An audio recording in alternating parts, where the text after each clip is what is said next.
Scary stories to tell if you dare. Collected folklore retold by Joe Oliveto. The Man in the Window. Mary lived with her mother and sisters in the city. One night, she couldn't sleep. There was a big storm keeping her awake. As she lay there in bed, she thought she heard the doorbell ring. But it was so loud with all the rain and lightning that she couldn't be sure.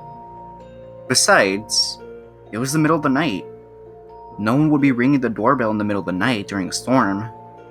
A few seconds later, she heard it again. This time, she was sure it was real. Mom will get the door, she told herself. I'll just stay here. But the doorbell rang a third time, and still no one answered it. So Mary crept out of bed and walked down the hallway to the door. She was very scared and wanted to wake up one of her sisters to come with her, but decided not to. She was the youngest and she didn't want them making fun of her. They might laugh at her for being scared of a doorbell. She stopped at the top of the stairs. The front door was down at the bottom. It had one small window on it, shaped like a diamond. Looking in through the window was an old man. He looked up at Mary and pressed the doorbell again. Mary stood there, staring at the man in the window. He kept looking at her and kept ringing the doorbell. The storm was so loud and no one else would wake up. She stood at the top of the steps, just for a few minutes. Finally, she snapped out of it and ran down the hallway to wake up her mother. "Mom," she said, "there's a man at the door. He just keeps ringing the doorbell. I don't know what he wants." Mary and her mother went back to the front door, but when they looked out the window, there was no one in sight. They watched the street for a while, but it was empty. No one would be out in a storm like that. The side of the road. A husband and wife, Fred and Karen, were driving down the dark mountain road one night.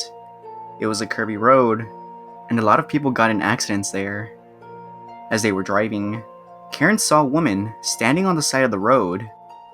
She had a lot of blood on her. Fred drove right past her though. "Did you see that?" Karen asked. "See what?" Fred replied. "The woman back there." I didn't see anyone," he said.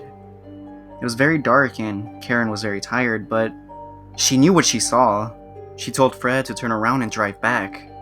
The woman looked like she was hurt and needed help. When they got back to the spot, there was no woman there. Karen and Fred parked on the side of the road and got out to look for her. There was a steep hill next to the road. Karen saw a wrecked car at the bottom of it. She and Fred climbed down to get a better look. "They must have driven off the road," Karen said. When they looked in the car, the woman Karen had seen was in the driver's seat. She was dead. Next to her was a small boy. He didn't say a word, but he was still alive. Fred and Karen called 911 and told them what they found. When the doctors got there, they said it looked like the boy hadn't eaten in days. He would have died in only a few hours if they hadn't found him. "I guess the woman must have found a way to crawl out and get up to the road," Karen said. "She must have been trying to get help. Maybe she went back to the car after she saw us to check on her boy." "That's impossible," a doctor told her. "This woman has been dead for at least 3 days now." Click, click. Rose, Brenda, and Jan were sisters. They lived in a small house with their mother. She always got home late from work. Most nights, they spent time together in the kitchen until she got home. The only way in and out of the kitchen was through a door in the hallway. There was a lot of crime in their town, so they always kept that door locked until their mother got home. One night, they were waiting for her when they noticed the door handle twist, like someone was trying to open it from the other side. "Mama?" Rose asked, but there was no reply. "Let's pretend we're having a big party," Jan said. "If we make a lot of noise, maybe we can scare them away." The three sisters talked real loud and clanged pots and pans together, but whoever was on the other side of the door kept trying to get in. Then the door handle stopped twisting. For a moment, The sisters thought the person on the other side must have left. That's when they heard a different sound.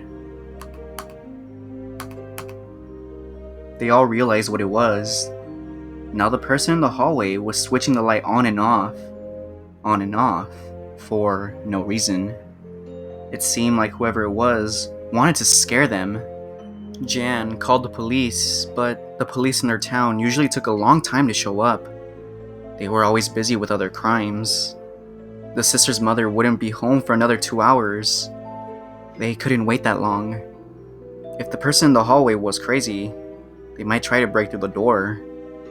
It wasn't a very sturdy door. The sisters tried to come up with a plan. As they were talking, the noise continued. Finally, they decided to each grab the sharpest knife they could find and run into the hallway. They thought if they all ran in there at once, they could scare away whoever was on the other side of the door.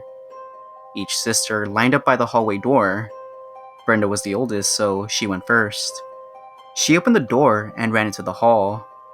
All the sisters screamed as they held their knives up high to make them look even scarier. The light was off. It was almost pitch black in the hallway, but each sister could see the dark shape of a man running up to the attic stairs. They didn't follow him. Instead, they waited outside for the police. When they finally showed up, one of the officers went inside to check the house. When he came back, he said he didn't find anyone. The only clue that anyone was even there was an open window up by the attic.